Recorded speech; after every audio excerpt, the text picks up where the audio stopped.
Мәжіліс депутаты Ерлан Сайыров екі мәселені көтерді. Біріншісі, Қазақстанның кейбір ауылдарында интернет жоқ. Мысалы, Шығыс Қазақстанның Тарбағатай ауданындағы Асусай, Жалаңаш ауылдарында және Зайсан ауданындағы Жалшы, Қарасай аудандарында интернет жоқ. Жақсы емес пе? Балалар алаңсыз ойнайды, интернетке телміріп отырмайды.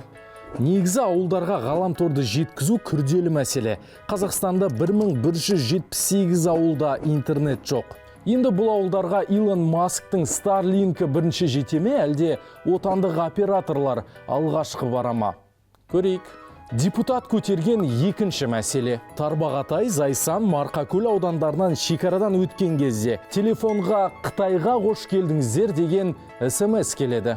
Марқакөлде тұрып Қытай көргем деп ұялмай айта берсеңіз болады.